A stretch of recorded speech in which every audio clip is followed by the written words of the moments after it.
भागवत गीता का अध्याय 7, जिसको ज्ञान विज्ञान योग भी कहा जाता है। इसमें श्री कृष्ण ज्ञान यानी सैद्धांतिक ज्ञान और विज्ञान यानी अनुभवजन्य ज्ञान का महत्व समझाते हैं। यह अध्याय ईश्वर की सर्वव्यापकता, भक्ति का मार्ग और माया के प्रभाव को उजागर करता है। ज्ञान और विज्ञान का वर्णन करते हुए श्री कृष्ण समझाते हैं कि ज्ञान सैद्धांतिक सत्य और विज्ञान उसका अनुभव दोनों आत्मा और ईश्वर को समझने के लिए आवश्यक है। केवल पढ़ा हुआ ज्ञान पर्याप्त नहीं है, उसका अनुभव और आत्मसात करना भी उतना ही महत्वपूर्ण है।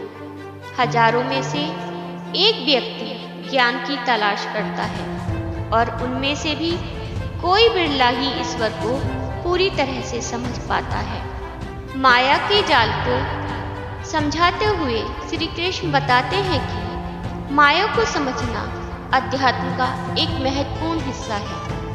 यह केवल भौतिक संसार के प्रति आसक्ति ही नहीं है, बल्कि वह शक्ति है जो आत्मा को ईश्वर से अलग करने का भ्रम पैदा करती है। देवी हिरोषा गुणमयी मम माया दुरत्याया मावेविये प्रपथन्ते माया मेताम तरंती ते।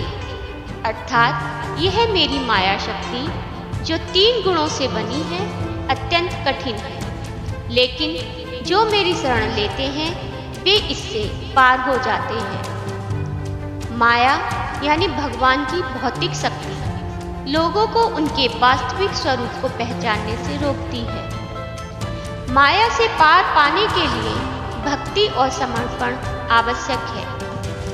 न माम दुष्कृतिनो मूढ़ः प्रपद्यन्ते नराधमाः माय या पाप हृत ज्ञानः असुरम भावमाश्रिता। अर्थात जो लोग दुष्कर्म में लिप्त हैं और अज्ञान से ढके हैं वे मेरी शरण में नहीं आते, वे आसुरी स्वभाव में रहते हैं। ईश्वर की सर्वव्यापकता का वर्णन करते हुए श्री कृष्ण कहते हैं कि हर वस्तु में उनकी उपस्थिति है। पृथ्वी, जल, अग्नि, वायु, आकाश, मन, बुद्धि और अहंकार सभी उनकी प्रकृति का ही अंश है। भगवान यह स्पष्ट करते हैं कि वे हर जगह विद्यमान हैं। उनका स्वरूप स्थूल और सूक्ष्म दोनों में है।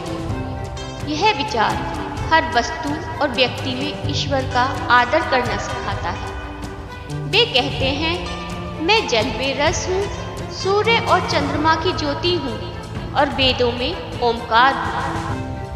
भक्तों के प्रकार का वर्णन करते हुए श्री कृष्ण कहते हैं कि 4 प्रकार के लोग ईश्वर की शरण में आते हैं।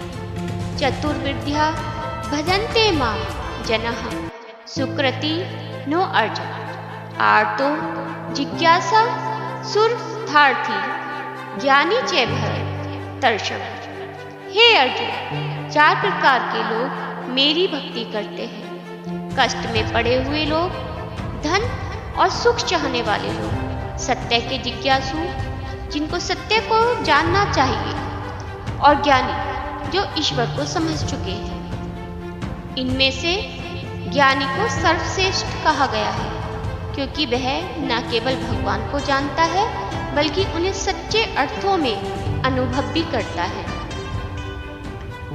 ईश्वर की पहचान का वर्णन करते हुए श्री कृष्ण कहते हैं कि उनकी दिव्य महिमा को समझने के लिए केवल भक्ति और समर्पण पर्याप्त नहीं है, एक दृढ़ ज्ञान की भी आवश्यकता है। जो लोग सच्चे हृदय से ईश्वर की भक्ति करते हैं वे उनके दिव्य स्वरूप को समझ सकते हैं। ऐसे लोग अपने जीवन को पवित्र करते हैं और परम लक्ष्य की ओर बढ़ते हैं। यह अध्याय हमें केवल ईश्वर के बारे में जानने के लिए नहीं, बल्कि उन्हें अनुभव करने की भी प्रेरणा देता है। भौतिक संसार के आकर्षण से बचने और अपने वास्तविक लक्ष्य यानी आत्म साक्षात्कार की ओर बढ़ने के लिए सतर्कता जरूरी है। केवल भक्ति या केवल ज्ञान पर्याप्त नहीं है, दोनों का संतुलन आत्मा को दिव्यता तक पहुंचाता है।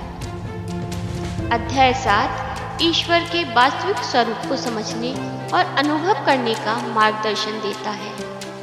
यह बताता है कि भक्ति, ज्ञान और समर्पण के माध्यम से व्यक्ति माया के प्रभाव से मुक्त होकर ईश्वर को प्राप्त कर सकता है। श्री कृष्ण का संदेश न केवल आध्यात्मिक विकास का मार्गदर्शन करता है, बल्कि इसे जीवन में लागू करने की प्रेरणा भी देता है। भगवद गीता में दिए गए ज्ञान को और उसके सार को अध्यायों के अनुसार प्रस्तुत करने का जो हमारा प्रयास है, कृपया उसे लाइक करें, सब्सक्राइब करें और नीचे दिए गए बेल के बटन को दबाना ना भूलें। धन्यवाद।